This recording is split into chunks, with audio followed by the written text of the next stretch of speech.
There's been a major late-night escalation in the Russia-Ukraine crisis. U.S. President Joe Biden announced a series of stricter sanctions, leading a united NATO front along with others in the European Union.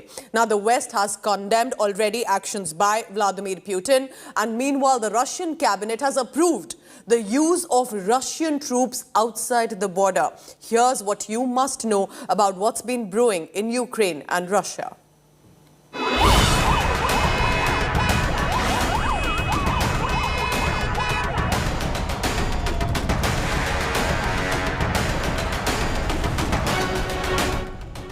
The Cold War is heating up.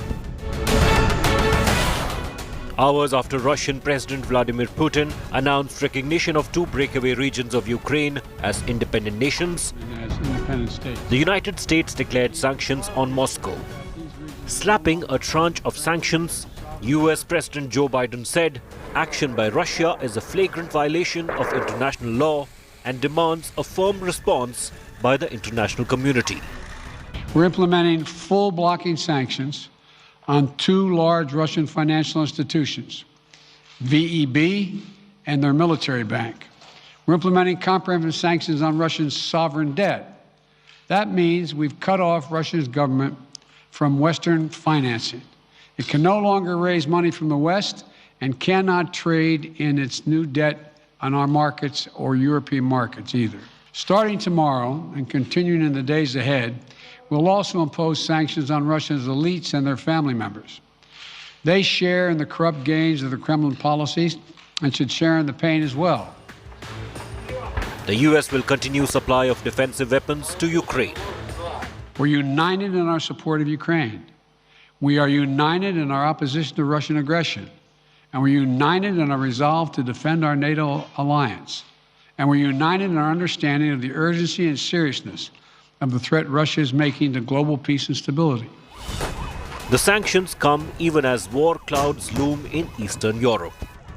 Russian President Vladimir Putin received the green light from Parliament to deploy Russian military forces outside the country. Moscow had already sent forces to the two separatist-held regions of eastern Ukraine, inflaming the crisis with the West.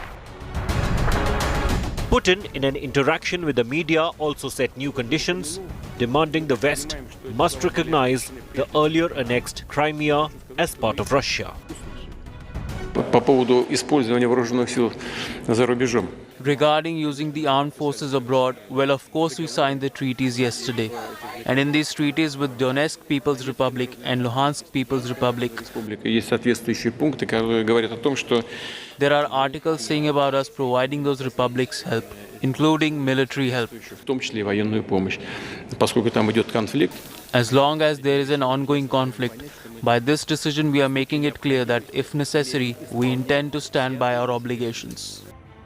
The sudden chain of events were triggered by Putin on Monday when he laid claim to all of Ukraine as a country created by Russia. Putin signed decrees recognizing the Donetsk and Luhansk People's Republics, which were created after a separatist war in eastern Ukraine in 2014. The Russian president put the onus of bloodshed on Ukraine. Statements of the U.S. leadership about the active confrontation military actions in the east of Ukraine would not stop Ukraine to join NATO if it will correspond to the criteria of the NATO Charter and if they can overcome corruption. And they try to convince us that NATO is a peaceful and defensive bloc. So there is no threat for Russia. And they, again, suggest we believe their words. But we already know the value of such words. Ukraine has hit back, saying Russia has ruined its territorial integrity.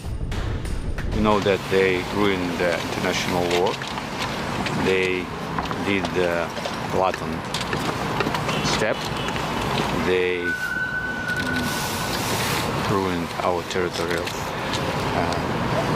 dignity, our sovereignty, and we're waiting for the official recognizing by the civilian world that they go out from the Minsk agreement. We're waiting for the Normandy format, that the leaders of the country will say us that it's true after that we will decide what we will do with new platform. UK Prime Minister Boris Johnson called Russian action in Ukraine a pretext for a full-scale invasion, imposing sanctions on 5 key Russian banks and freezing assets of 3 Putin aides. We will immediately institute a package of economic sanctions, which I think, as people would expect, targeted not just at entities in Donbass, in Lugansk and Donetsk, but in Russia itself, targeting Russian economic interests as hard as we can. I'll be setting out a bit later on in the House of Commons what we are going to do. This is, I should stress, just the first barrage of UK economic sanctions against Russia, because we expect, I'm afraid, that there is more Russian irrational behaviour to come. And the sad thing is that at every turn in this crisis, the UK's pessimistic predictions have been vindicated. German Chancellor Olaf Scholz said that the country has taken steps to halt the process of certifying the Nord Stream 2 gas pipeline from Russia. Putin could face more global isolation. The European Union has repeatedly said it is ready to impose massive consequences on Russia's economy if it invades Ukraine. But it has also said that given the EU's close energy and trade ties to Russia, it wants to ratchet up sanctions in stages. Bureau Report, India Today. So while the standoff is now escalating, India Today's Gaurav Sawant is on the ground in Ukraine and gets you this unmissable report from the war zone. He's already, remember, en route to the Donbass region in the province. And let's now listen into this exclusive that has been sent by Gaurav Sawant. We are currently at the Kiev railway station, the heart of Ukraine. This is the capital of Ukraine, and we are now traveling east to a place called Mariupol. Now, if you look here, this is a train from Kiev to Mariupol. The departure time is 19:03 or 3 minutes past 7. This journey takes about 14 kilometers through the western end to the eastern end of Ukraine, and then another 120 odd kilometers to the area where currently there is a conflict on between the Ukrainian forces and the separatists. We will take you to that area. We will report on ground. Let's take you to be a part of our journey. So we've been traveling for about the past 10 hours. We are on board this train which is going to Donetsk. And if you look around, this is the area that is seen as the breadbasket of Europe in Ukraine, the breadbasket of Russia. Certainly, this is the belt which produces a lot, not just of grain, but also coal, and there are gas reserves. Now, the East is very resource rich, and many argue that is this entire confrontation between the West and Russia all about the control of natural resources of Ukraine. The train has stopped en route, and we've met some people here who incidentally have been to Goa. They're very fond of Goa, India and Indians. This is a 14-hour-long journey, and that is why the train often stops for replenishment. Also, now we are being told by the conductor who's checking the entire train that this train is now fit for forward movement, and now we are en route, and they're taking special care because these are trains that are moving towards the eastern side of Ukraine where conflict is currently on. Now, the Ukrainian soldiers in the frontline trenches are claiming that there is heavy shelling from the Russian-backed separatists to provoke basically an all-out conflict amid the fears of Russia seeking a pretext for a full-scale invasion of Ukraine. Here's more from the ground in Ukraine. Destroyed homes in a deserted village close to the front line. Families that used to live here left when this war started almost 8 years ago. Only their broken belongings remain. Russian-backed separatist positions are just over the horizon. Ukrainian army soldiers tell us their shelter has been repeatedly targeted in recent days. Craters gouged out by separatist artillery shells are just a few meters away. 27-year-old Byrne has been at this dugout for 3 months. The Ukrainian soldier says separatists are using higher caliber weapons than before. They are targeting infantry in the dugouts.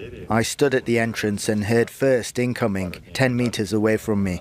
They shelled along the road we walk along, perhaps, tried to hit our communication lines. The shelling is much more frequent and concentrated recently. Soldiers take us along a trench to their observation post. This used to be a separatist trench, says this soldier. There are still anti-personnel mines, so be careful where you put your feet if you don't want to lose one. Separatist positions are under 50 meters in that direction. Most of the men here we speak to say they have very little hope that a peaceful solution can be. We stop to film and suddenly the whistle of an incoming shell. You see the bushes there, says this soldier? Well, 23 meters from there is a separatist trench. Between us is a minefield. The bunker is small and cramped. 26-year-old Kippish, which roughly translates as chaos, started fighting the separatists at the beginning of the conflict 8 years ago. I can't understand Putin's politics. It's stupid to be afraid of something when there's no threat. I can't remember when NATO has ever been a threat to Russia, not since the collapse of the Soviet Union and Ukraine independence more than 30 years ago. But that's not what Russia's leader thinks. Vladimir Putin's vision of the future remains unclear. Charles Strafford, Al Jazeera, Eastern Ukraine. And amid these escalating tensions between Russia and Ukraine, Air India's special aircraft from Ukraine has landed at Delhi airport. Now, the bulk of passengers who touched down in Delhi were Indian students who were studying medicine specifically in the country. Students arrived in Delhi following an advisory issued by the Indian embassy in the capital, urging Indian students to temporarily leave the country amid rising tensions. And videos now from inside the plane also showed passengers showing a victory signs. But importantly, take a look at the relieved parents, receiving their children with smiles, hugs, bouquets and garlands. The special Air India flight carrying 242 passengers landed in Delhi late last night.